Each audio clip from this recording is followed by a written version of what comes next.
আসসালামু আলাইকুম বন্ধুরা, কেমন আছেন সবাই? আশা করি ভালো আছেন।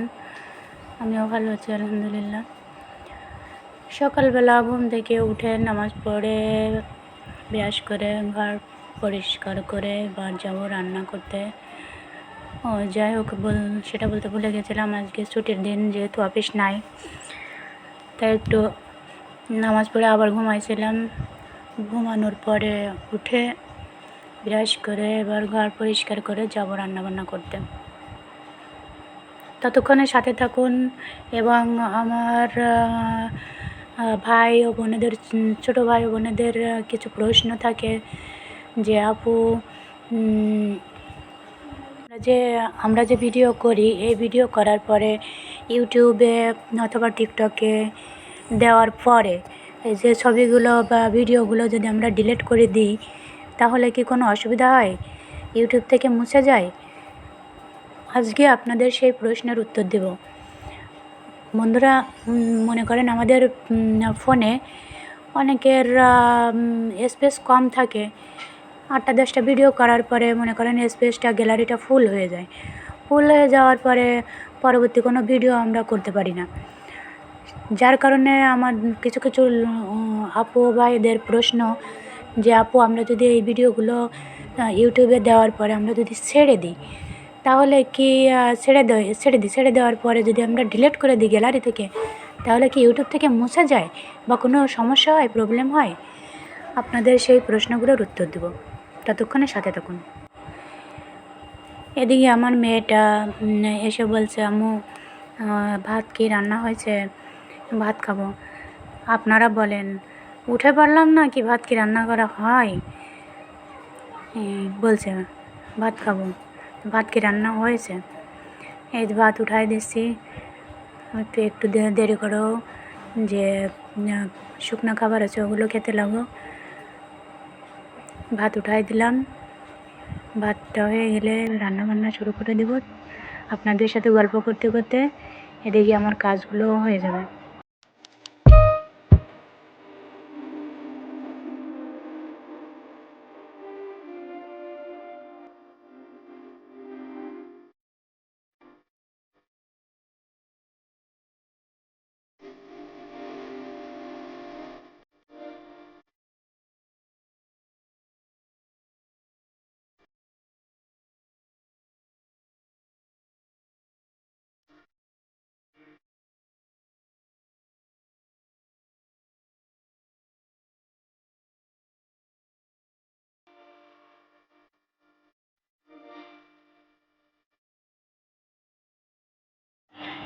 না বন্ধুরা, আমাদের ফোনের যে স্পেস, গ্যালারিগুলো ফুল হয়ে গেলে আমরা ইউটিউবে অথবা অন্য কোনো চ্যানেলে ভিডিওগুলো ছেড়ে দেওয়ার পর আমরা সে ভিডিওগুলো ডিলিট করে দিতে পারি গ্যালারি থেকে, তাতে কোনো সমস্যা হয় না। তা না হলে তোমরা কী করবে? তোমরা যদি ওই ভিডিওগুলো সবগুলো রেখে দাও, তাহলে তো তোমরা পরবর্তীতে নতুন কোনো ভিডিও করতে পারবে না। এজন্য ভিডিও ছেড়ে দেওয়ার পর তোমরা গ্যালারি থেকে ডিলিট করে দেবে। তবে ছেড়ে দেওয়ার 2-5 মিনিট পরে ডিলিট করবে, তাতে মনে হয় ভালো হয়। সাথে সাথে না দিয়ে একটু লেট করে 2-5 মিনিট পরে ডিলিট করবে। আমার মেয়ে সয়াবিন খেতে পছন্দ করে, তাই সয়াবিন রান্না করব। আলু কেটে নিলাম, সয়াবিনগুলো ভিজিয়ে রাখছি যাতে সুন্দর হয়, ভিজানোর সাথে সাথে ফুলে ওঠে। জানি না সবাই সয়াবিন দেখেছে কি না বা জানে কি না বা পছন্দ করে কি না। যদি না জেনে থাকেন তাহলে দেখতে পারেন। আলু কেটে এবার কচুরমুখী রান্না করব, তাই কচুরমুখীগুলো ছুলে রেখে দিচ্ছি, একসঙ্গে কেটে রেখে দিচ্ছি। সয়াবিন রান্না করার পর কচুরমুখী রান্না করব। আমার ভিডিওতে যদি কোনো ভুল থেকে থাকে তাহলে আপনাদের কাছে ক্ষমা দৃষ্টিতে ভুলগুলো ধরিয়ে দেওয়ার জন্য বলছি।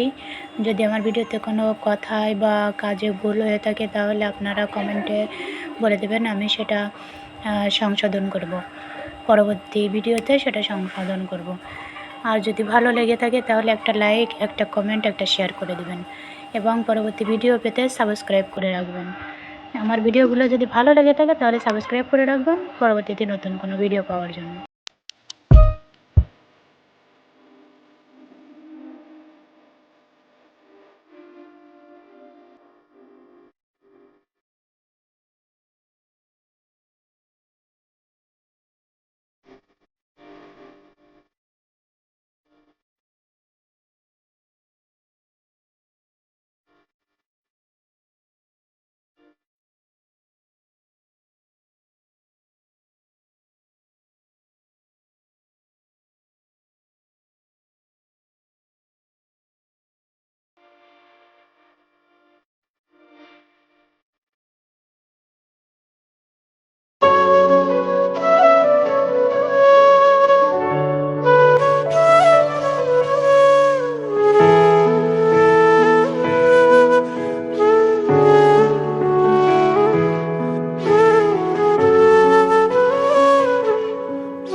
এটা আমার কল।